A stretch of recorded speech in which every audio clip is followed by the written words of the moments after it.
Rutherford Issues with Bryan Barrett on FM 101.9 and AM 1450 Murfreesboro, FM 100.5 Smyrna. Listen and watch at WGNSradio.com. Rutherford Issues is powered by Middle Tennessee Electric, and as a member of MTE, you have access to educational resources to help you tailor your energy use to your lifestyle. And if you're interested in electric vehicles, MTE offers initiatives to learn about EVs and connect with others who share your interest. Today, our topic of conversation is Rutherford County PAWS.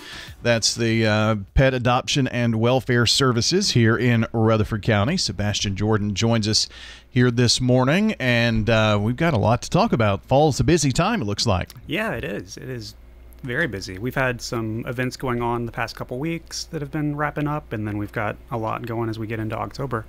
You know, I just pulled up your website for some information, and when I searched, I found your Facebook page, and you've got some really interesting things there on the Facebook page, including, you know, some of the adoptable pets, but allergies for your dogs and cats and pets. I have noticed that, well, one morning I woke up this past week and my little dog, her eyes were kind of swollen and watery, and I thought maybe the puppy had scratched her or something like that, but it turns out it was allergies. Yeah. And it's a big thing this time of the year. For people and for pets. Yeah. I've got a cat who actually has asthma, and that comes with some bad allergies. Oh, I can imagine. She'll get, you know, eye discharge, sneezing, watery nose. We've got to do an inhaler to help with that. Wow. Yeah.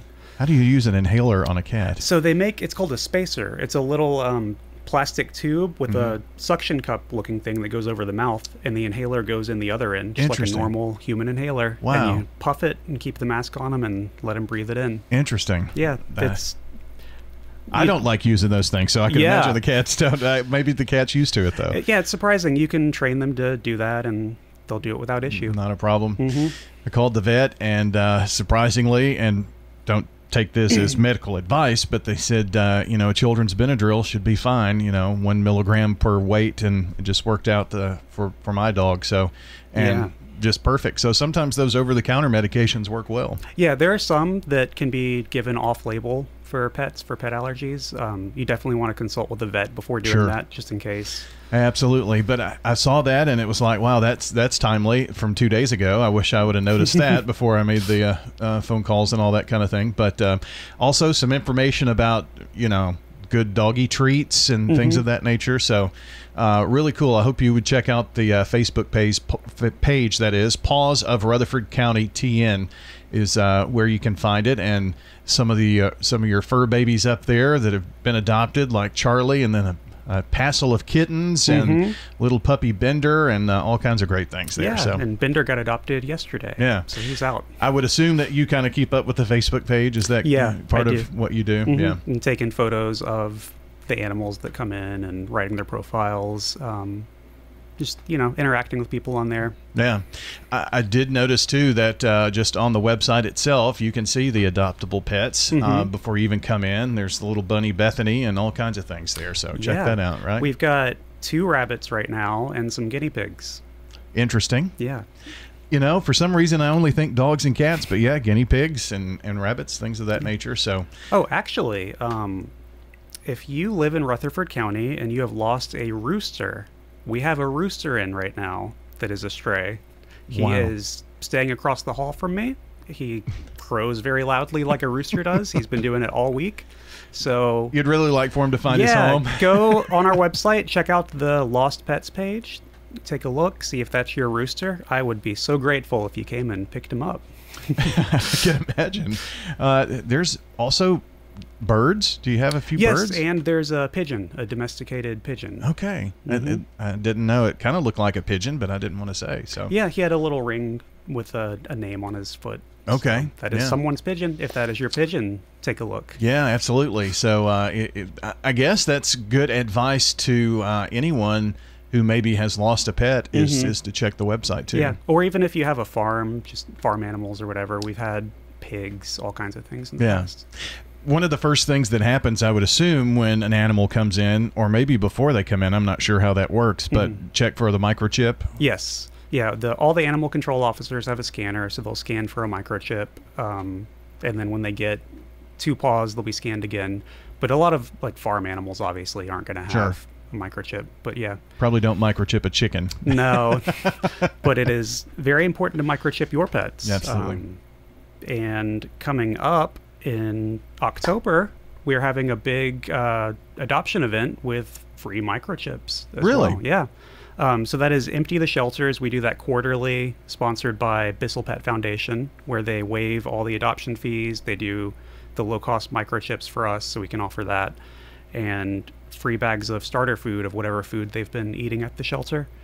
So that'll be running from October 1st through the 15th, waiving all adoption fees the whole time. Awesome. So, and for those who haven't checked into that, you know, the microchipping is affordable, but it's still not, you know, not $5 either. So, you know, that's a pretty big help there for new pet owners to already have the microchipping done. Yeah, and it is super, super useful, because you couldn't imagine the amount of people that lose an animal and come to look through the strays, and we ask if they've had a microchipped. Oh no, I didn't think about it. They're only ever indoors. They never go out. We never expected it. And you know, it's an easy precaution to take, just to get that, register it, and then they'll get right back to you if they have one. Yeah. And I know that there's kind of a new trend of these tracking devices that you can put on the collars and things of that nature. I've put air tags on our dog's collars, but one thing to note about that, yeah, it's nice to have, but sometimes those things get taken off, fall off, and you know, something external, you know, you're not going to lose the microchip, I guess, is my point. Yeah. And collars can break away or get lost. The tags can, you know, get caught on something and yank it off. So yeah, the microchip is great. Sebastian Jordan joining us today with Rutherford County PAWS. So the Empty the Shelter event, you said October 1st through the 15th? Yes. Okay. So how many of these do you do with Bissell? It's at least a couple a year, right? Yeah, that is quarterly. So okay. Yeah, once every quarter. That runs for about 2 weeks. That's very nice for those who are looking to adopt. For sure. They are very generous with doing that and sponsoring all the adoption fees for pretty much any shelter that wants to participate during that period. So that is great. So maybe some pointers for those who are looking to adopt, and maybe they are thinking, well, I'll go to the fall event for the Empty the Shelters. You do have to meet some requirements. So kind of run through the list of those, if you don't mind. Yeah. So someone on site coming to adopt has to be 18 with a photo ID. And we will do a property check. So if you don't own your property, we'll check with the rental company or the landlord or whoever to make sure, you know, what the pet requirements are. Like if your apartment complex has a limit of 50 pounds for dogs, we're not going to let you adopt a 75-pound dog, you know. So we've got to verify that. If you currently have any other dogs or cats, we ask that you bring in proof of rabies vaccination for those animals. If you don't have it, if it's during the week, we can call your vet and try to get them to send it over. But it is more straightforward just to bring it with you if you've got it. It'll make that easier. If you've currently got dogs, we ask that you bring them in for a dog meet and greet. If you're adopting another dog, we've got side private rooms you can go in and, you know, see how they get along before you take them home. Because that is one of the biggest things we have happen for returns is, you know, dogs go home. Someone gets a new dog, doesn't get along with the shelter dog, they end up bringing their shelter dog back. So making sure that they, you know, get along and are going to be good roommates is something we have to check on the front end. Sure, I understand. And not necessary for cats or other animals. No. That would be way too stressful for cats. Yeah, certainly would. So let's see. You said something in there about also the fact of making sure that the apartment complex or wherever you rent allows dogs of a certain size and things of that nature. That, I guess, is also to keep from having return animals come back. Yeah. So just another safeguard for you guys. Yeah, just verifying the rules on that. Or if they only allow one pet and you've already got one, you know, if they find out you've got another, we don't want that to turn into a problem. Sure.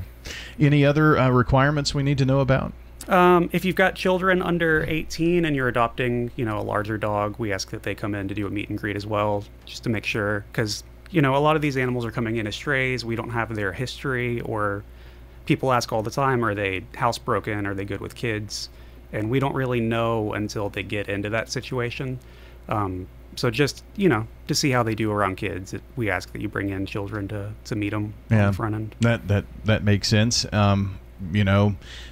Sometimes your children may be excited about that, but once they get around a dog that's a little bigger, maybe they're kind of nervous, that kind of thing too. So it's really good for the family probably too. Yeah, and it helps with, if you've never had a pet, you never know how younger kids are going to react and maybe, get a little nervous or scared. Yeah. So that definitely helps.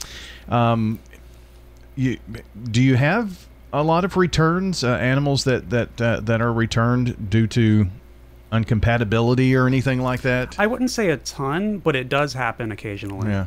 There's some that keep coming back. Well, at least there are things that you're doing to try to prevent that as much as possible. Definitely. And that's why a lot of that is in place, just to really minimize them coming back and being back in the shelter environment. Also, I would think that it's a good idea for people to really understand the responsibility that comes, especially if they haven't had a pet for a while, or if this is their first pet, to really understand that this is a pretty big undertaking. Yeah, it's a responsibility. You've got to think about, your lifestyle is going to change a little, your budget's going to change. I was just talking about my cat earlier. She actually just came home from surgery last night. She had bladder stones, so that was a $1,000 surgery to remove. So things like that, you're going to have responsibilities. Yeah. And so I got a puppy on Father's Day, and so we've had to go through those puppy appointments and the shots and the updated, vaccinations, things of that nature. And so, especially with puppies, I mean, little guys, it can get quite expensive. So just be prepared for those vet bills. Yeah, and a handful with training and getting them used to the environment. Yeah, most certainly. Sebastian Jordan joining us today with Rutherford County PAWS. That's our Rutherford County Pet Adoption and Welfare Services. That's what PAWS stands for. And also in the fall, around Halloween, you're going to be doing something really cool, right? Yeah, so the last weekend of that Empty the Shelters event, we are having a Paws and Pumpkins event that's going to be Halloween-themed, fall decorated. We'll have some, fall games, activities, a pumpkin painting contest, things like that.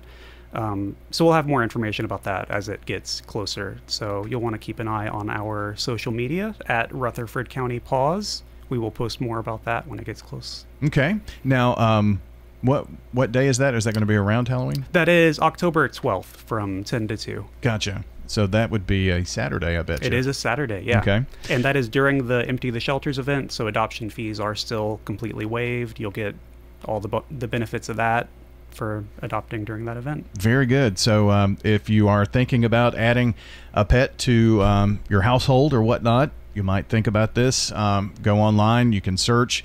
You can see all of the adoptable pets that are there now, and Empty the Shelters may just be the perfect time for you and to do that. So, and this fall event on the 12th, it's free, I'm assuming. Yes, absolutely. Yeah, free to the public. Free community event. Very good. Sebastian, thanks for coming in today. Thanks for having me again. It's been fun. Yeah. And don't forget Rutherford County PAWS. You mentioned the Facebook page, Rutherford County PAWS. You can look at things there. Also on the Rutherford County website, rutherfordcountytn.gov. And I think this is under maybe health and safety. Yeah, health and safety, or rutherfordcountytn.gov/PAWS will take you right there. /PAWS. I'll remember to do that, and we'll add that to our podcast here as well.